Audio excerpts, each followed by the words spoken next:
Sometimes the hardest step is the first one, the moment you decide to leave behind something that has been part of your life for years. And yet, that first step is also the most powerful. When a nation chooses to walk away from a long-standing partner, it's never an impulsive act. It is the result of years of reflection, years of weighing respect against compromise, and dignity against dependence. India's decision to end trade with America is exactly that, a moment of courage that the world will remember, not because it was easy, but because it was necessary.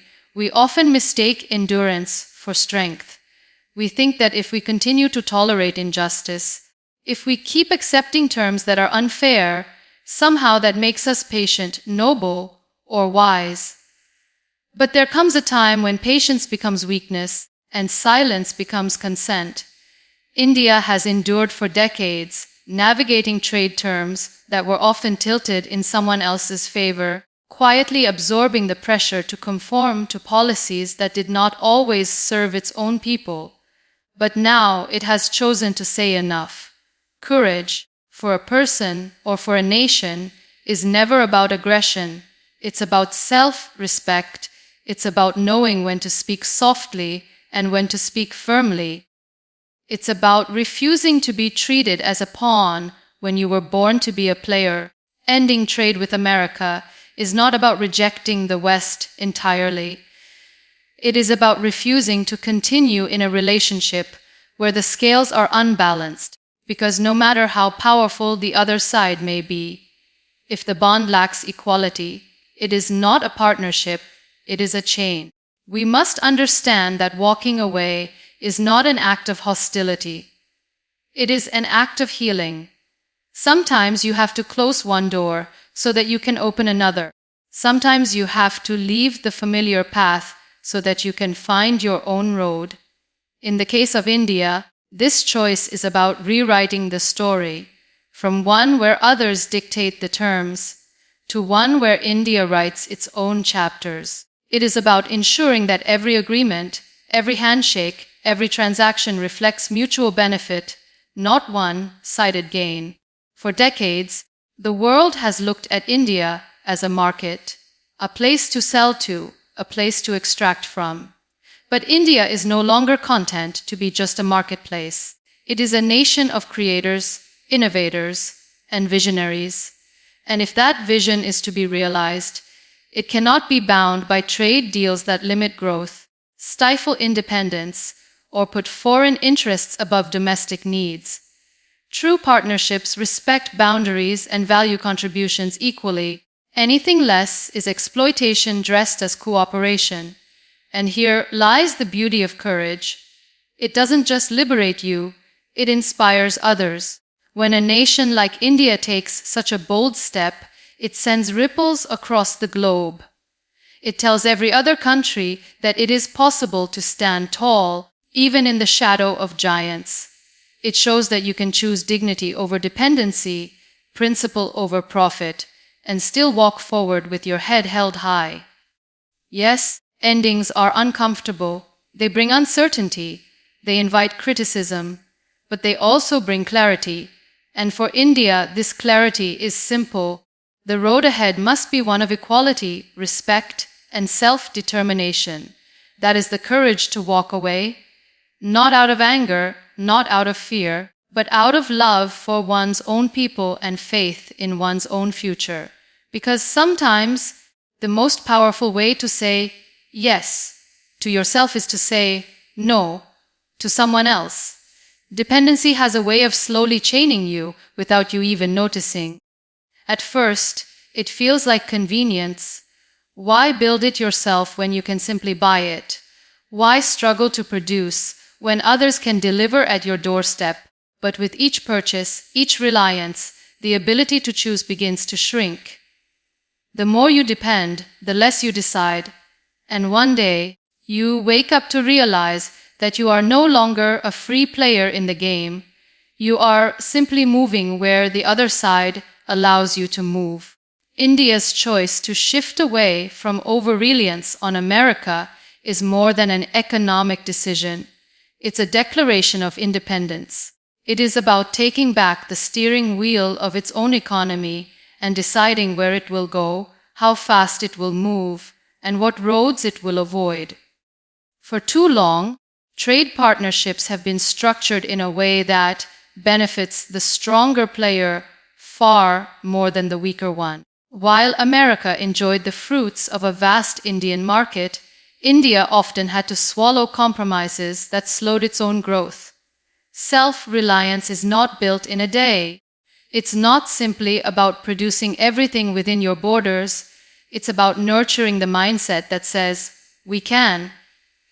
It's about cultivating industries, empowering entrepreneurs, and trusting in the talent of your own people. And India is not short on talent. It is rich in creativity, skill, and determination. But these strengths can only bloom when they are given room to grow, unshackled from the pressure of always meeting someone else's terms. Think about a young artist who spends all their time copying another painter's work. They may get very good at imitation, but they will never discover their own style. In the same way, if a nation shapes its economy only to meet external demands, it will never truly know its own potential. This shift is India's way of saying, it's time to paint our own canvas in our own colors for our own future. Dependence can be comfortable, but comfort is the enemy of progress. When you know that someone else will always provide, you stop pushing yourself to innovate. You stop taking risks. You stop growing. But when you step out of that safety net, you ignite a different kind of fire, the fire to create, to improve, to outdo yourself. India's turn towards self-reliance is exactly that spark, a decision to face the discomfort of independence in exchange for the freedom it brings. This is not isolation, this is elevation. India is not closing itself off from the world, it is opening itself up to new opportunities. Opportunities that are based on fairness, mutual benefit, and respect. Turning to partners like Russia and China is not about replacing one dependency with another.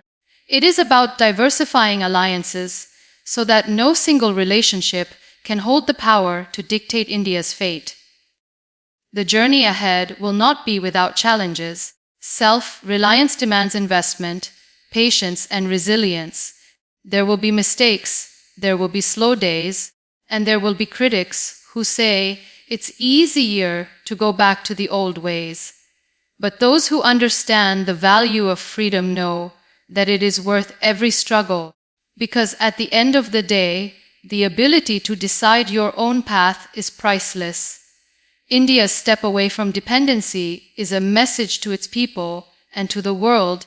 We are not afraid to stand on our own. We are not afraid to build from the ground up. And we will never again let convenience rob us of control. This is the beginning of an India that chooses, not because it has to, but because it wants to. In every relationship, whether between two people or between two nations, the foundation must be respect. Without it, the bond is hollow, no matter how polished it looks on the outside. India's decision to strengthen ties with Russia and China is not about turning its back on the West, but about walking toward those who value its presence, its voice, and its worth. Because relationships built on control, on manipulation, or on a constant imbalance of power are not partnerships, they are cages. For too long, India has been spoken to rather than spoken with. Trade terms, diplomatic dialogues, and economic expectations have often been framed with an underlying assumption that India must bend, must compromise, must adjust to fit someone else's blueprint. And while diplomacy requires give and take, it should never demand that one side give far more than it takes. That is not negotiation, that is submission. Turning to Russia and China sends a clear message. India is choosing to walk with those who walk beside it, not ahead of it, pulling the strings. With Russia, there is a history of mutual trust forged in times when others turned away. With China, there is a shared understanding of being civilizations older than the modern world's power structures, capable of engaging on equal terms. This is not blind allegiance, it is a strategic alignment with those who understand that respect is the currency of any lasting alliance. It's important to understand that in international relations, loyalty is not bought with money or convenience, it's earned through consistent respect. A partner who values you will not threaten to withdraw support the moment you make an independent choice. They will not treat you as a market to exploit, but as a collaborator to build with. And that is the kind of relationship India seeks, one where both sides rise together rather than one side climbing on the back of the other. Walking away from a relationship that lacks respect is never easy. There is always history, always habit, always fear of the unknown. But dignity cannot be negotiated away. It is the lifeline of a nation's identity, the compass that guides its decisions. India's pivot toward Russia and China is not about choosing East over West. It's about choosing respect over arrogance, fairness over exploitation, and sovereignty over subservience. We must also remember that building bridges is not just about trade deals or political agreements. It's about cultural exchange, mutual learning, and the humility to understand that every nation has something valuable to offer. In this shift, India is not simply signing documents, it is shaping the future of its diplomatic identity, an identity that will not be defined by the approval of any single power, but by the strength of diverse and respectful relationships. There will be those who criticize this move, who try to paint it as a gamble or a betrayal. But the truth is, it is neither. It is a step toward balance. In a world where power often tries to disguise itself as partnership, India is choosing to align with those who see it not as a junior partner, but as an equal. And in doing so, it is sending a quiet yet powerful message: we know our worth, and we will only walk where we are valued. Because at the end of the day, the greatest partnerships, whether in life or in geopolitics, are not those where one side commands and the other obeys, but those where both look at each other and say, let's rise together. And that is exactly the path India is choosing now. There comes a moment in history when the map of power begins to shift, quietly at first, like the slow turning of a tide, and then suddenly, with waves that reshape the entire shoreline. India's decision to end its trade dependence on America and turn toward Russia and China is not an isolated act. It is the spark of a larger transformation. This is the birth of a new chapter in global alliances, one where India no longer plays by the rules written by someone else, but takes its place as a co-author of the world's future. For decades, global power has been concentrated in the hands of a few, and the rest of the world has been told to follow.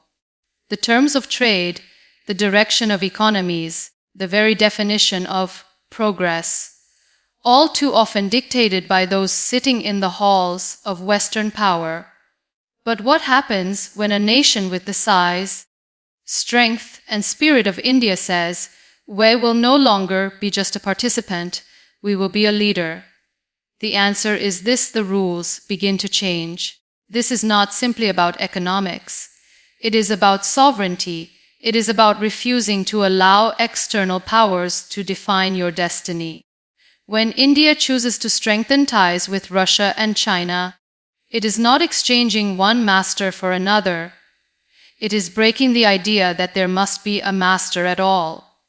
It is stepping into a multipolar world where respect, balance, and cooperation replace dominance, control, and dependency. And make no mistake, this is not a retreat from the world stage. It is a bold step onto it. India is saying to the global community, we are ready to negotiate as equals, to collaborate as partners, and to lead where leadership is needed. We will not be swayed by pressure, nor will we allow fear to dictate our policies. This is the confidence of a nation that knows its worth and refuses to settle for less.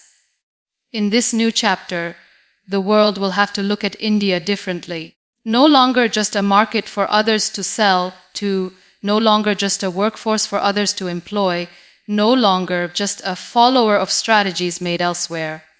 Instead, India stands as a creator of ideas, a driver of innovation, a shaper of alliances that reflect the needs and dreams of its own people.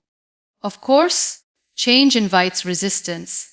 Those who have benefited from the old system will not easily welcome a new one. They will try to paint India's move as risky, unstable, even dangerous. But history teaches us that every major shift begins with someone daring to challenge the existing order. The birth of a new global balance has always required courage. The courage to withstand criticism, to embrace uncertainty, and to keep moving forward despite the storms. India's decision is not an end, it is an opening for trade partnerships that are fairer, for political alliances that are more respectful, for a future where no nation feels forced to choose between dignity and survival. It is a chance to prove that cooperation does not require submission and that leadership does not require domination. This is how new chapters are written, not with hesitation, but with conviction, not by waiting for the world to change, but by daring to change it. And as India takes this step, it carries with it the hopes of millions who believe in a future where power is shared, where respect is mutual, and where nations rise together, not at the expense of one another. For too long, the story of trade has been told as a tale of buying and selling, who imports more, who exports more, who earns and who spends. But true trade is not just about exchanging goods, it is about building capacity, about transforming from a consumer into a creator. India's decision to shift its focus from over-reliance on America toward a more self-sustaining, diversified future is not merely a change in partners, it is a change in identity. It is the declaration of a nation that no longer wants to be known for what it purchases, but for what it produces. Being a consumer is easy. You simply take what is offered.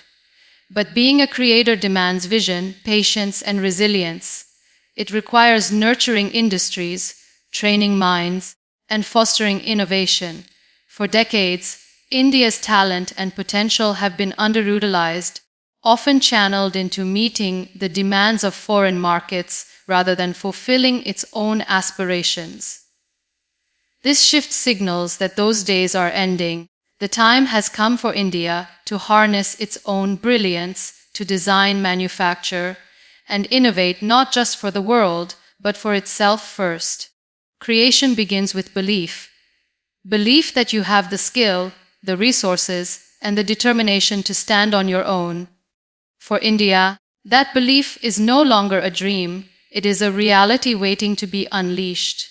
We see it in the startup culture, rising in every corner of the nation, in the engineers and scientists breaking new ground, in the farmers finding ways to increase yield through sustainable practices, in the artists and thinkers shaping global conversations. These are not just flashes of brilliance, they are the building blocks of a self-reliant future. When a nation produces, it gains more than goods. It gains dignity. It gains control over its destiny. No longer will it be forced to accept prices, standards, and conditions set by others. Instead, it can set its own terms, define its own value, and compete on its own strengths. And that is what this transition represents, a move from dependence to empowerment. This is not to say India will isolate itself or reject international trade. On the contrary, by becoming a stronger creator, India will become an even more valuable partner to the world. But those partnerships will be grounded in equality, not in the desperation of needing to buy what it cannot make.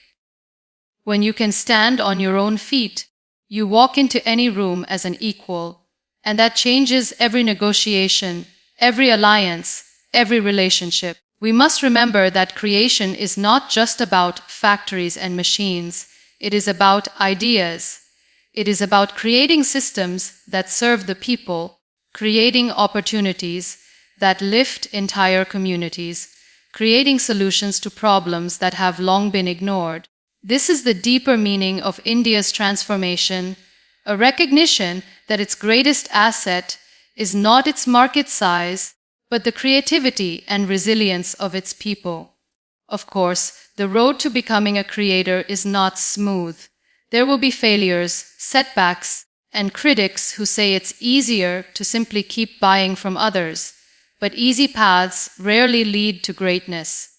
True progress demands risk. It demands the courage to try, fail, and try again. And India is ready for that challenge, ready to build a future where its shelves are filled with products made in its own villages and cities, where its technology is homegrown, and where its prosperity is crafted by its own hands. When the world looks at India years from now, it should not see a nation defined by what it consumes, but by what it contributes. That is the transformation underway. From consumer to creator, from follower to leader, from dependency to destiny. And it begins with the choice India has made today. Every ending carries within it the weight of uncertainty. The familiar feels safe, even when it limits you. The known feels comfortable, even when it holds you back. When India decided to end its trade dependency on America, it was stepping into that space where fear and freedom meet, a place where there are no guarantees, only possibilities, and that is where true resilience is born. Resilience is not about avoiding hardship, it is about walking into it with open eyes and steady hands. It is about knowing that the road ahead will be steep, yet choosing to climb, because you believe in what waits at the top. India's leap toward a future built on diversified partnerships, self-reliance, and dignity is exactly that climb. It is not the choice of a nation seeking the easiest path, it is the choice of a nation willing to endure storms for the sake of a stronger tomorrow. When you break away from a long-standing dependency, you don't just face economic adjustments. You face criticism, doubt, and the constant question of whether you made the right move. There will be voices, both at home and abroad, warning of consequences, predicting failure, and urging a return to the old ways. But resilience is the ability to hear those voices without letting them decide your course. It is the strength to remember why you began in the first place, even when the world tries to make you forget. For India, resilience in this moment means investing in its people, nurturing its industries, and preparing for the inevitable bumps on the road to independence. It means embracing innovation, not as an option, but as a necessity. It means knowing that mistakes will happen, but refusing to let mistakes define the journey. This is not the resilience of simply surviving, it is the resilience of transforming. And here lies the truth: freedom is rarely comfortable at the start. When you first remove the safety net, every step feels dangerous. But over time, that same fear turns into confidence. That is how nations grow, by moving through discomfort until it becomes strength. India's resilience will not be measured by how smoothly this transition happens, but by how determinedly it holds onto its vision through every obstacle. This is a test not only of economic strategy, but of national character. Does India have the patience to build slowly rather than buy quickly? Does it have the courage to stand by its choices, even when others doubt them? Does it have the unity to face challenges as one nation rather than as competing interests? The answer to each must be yes, because resilience is not something you wait for, it is something you decide to live by. The ending of one chapter in trade relations marks the beginning of another, one that India will write with its own pen, on its own terms. And as the first pages are turned, there will be moments of struggle, but there will also be moments of triumph. Moments when a new industry takes root, when a homegrown product reaches the world stage, when a diplomatic handshake is offered as an equal, not as a subordinate. That is the beauty of resilience. It transforms uncertainty into opportunity and fear into fuel. By choosing to face the unknown with determination, India is showing the world that the strongest nations are not those that avoid challenges, but those that rise through them.